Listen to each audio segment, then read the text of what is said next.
السلام عليكم ورحمة الله وبركاته. I am Professor Abdelazeim elhefny, Professor of Internal Medicine, Rheumatology and Immunology at Shams University. My lecture today is about rheumatoid arthritis. It will be divided into 4 to 5 parts. This is the first part. Intended learning outcomes. By the end of this lecture, you should be able to define rheumatoid arthritis and its pathogenesis, interpret patient symptoms and signs to reach diagnosis as early as possible, enumerate 2010 rheumatoid arthritis classification criteria, choose the most specific investigations and the tools for follow-up, suspect patient prognosis, complications, and the causes of mortality, if any, in this patient, select appropriate lines of RA treatment for specific patient, identify the proper time to refer the patient to the rheumatologist.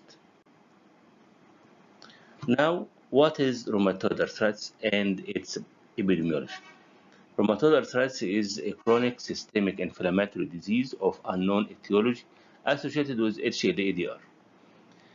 The occurrence of RA in identical twins is reported to be from 15 to 30%.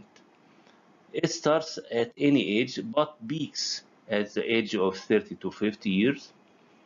The prevalence is about 1% worldwide, and it is lowest in Black, African, and Chinese, and the highest prevalence in Pima Indians.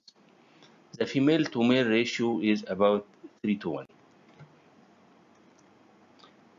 Primarily, rheumatoid arthritis affects the peripheral joints in symmetric distribution with exacerbation and remission.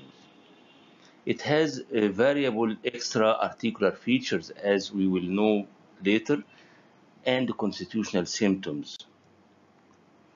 In most cases, RA is a chronic progressive disease that, if left untreated, can cause joint damage and disability with increased morbidity and mortality.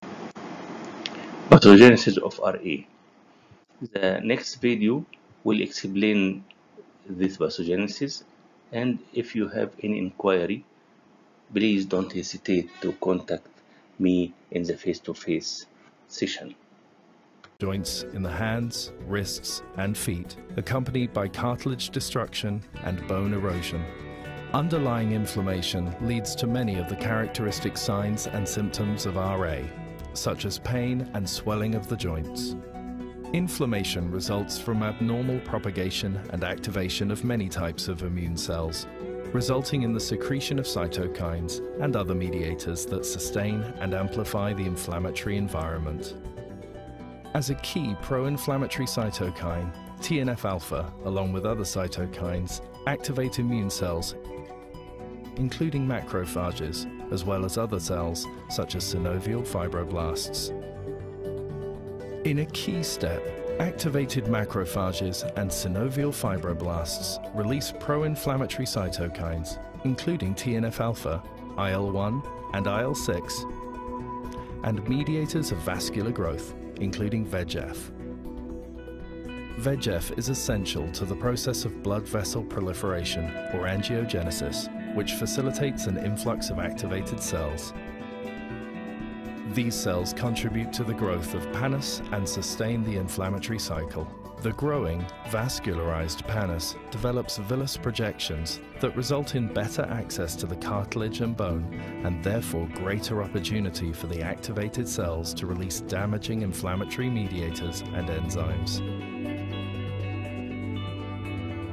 In the interface between pannus and cartilage, activated synovial fibroblasts and macrophages are a source of enzymes that degrade the cartilage matrix. These include MMPs, or matrix metalloproteinases. Thus, activated cells in pannus are key instigators of cartilage destruction. Chondrocytes are the main cellular component of cartilage and normally produce the extracellular matrix. However, in response to stimulation by TNF-alpha, IL-1, and other inflammatory mediators, chondrocytes become activated in the rheumatoid joint. Activated chondrocytes secrete more inflammatory factors and more metalloproteinases, MMPs, which aggravates inflammation and cartilage damage. The cumulative result is irreversible cartilage damage and joint space narrowing. Under normal conditions, bone remodeling involves a tightly regulated balance between bone resorption and bone formation. However, excessive TNF-alpha helps stimulate osteoclastogenesis and bone destruction. In the marrow, TNF-alpha helps stimulate monocyte differentiation into osteoclast precursors. At inflamed joints, in the presence of macrophage colony stimulating factor, TNF-alpha, and rank ligand, osteoclast precursors differentiate into mature osteoclasts, resulting in bone resorption. Thus, the direct and indirect effects of the TNF-alpha on osteoclast maturation and activation culminate in focal bone erosions and irreversible joint damage. As we have seen, TNF-alpha plays a key role in the complex pathology of RA, one cytokine. Banus. The inflammatory granulation tissue, which is called banus, spreads over and under the articular cartilage, which is progressively eroded and then destroyed.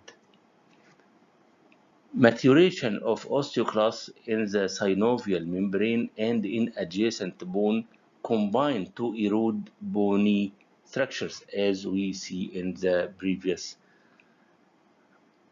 video. Later, fibrous or bony ankles may occur. Muscles adjacent to inflamed joints atrophy and may be infiltrated by lymphocytes. This collectively leads to progressive biomechanical dysfunction and may further amplify destruction of the joint.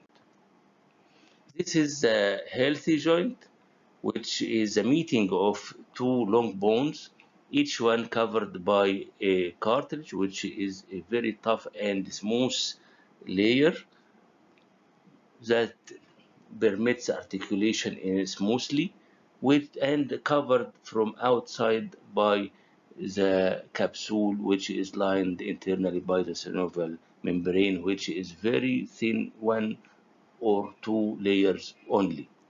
While in rheumatoid joint, the banus formation with its thickened inflamed synovial membrane will erode the cartilage and the underlying bone, causing destruction of this joint and cartilage loss. And also there will be synovial fluid increased in amount and containing activated immune cells, leading to the inflammation and with its swelling and warmth and difficulty in movement of this rheumatoid joint. This is the end of the first part of this lecture, and we will soon deliver the second part, and thank you.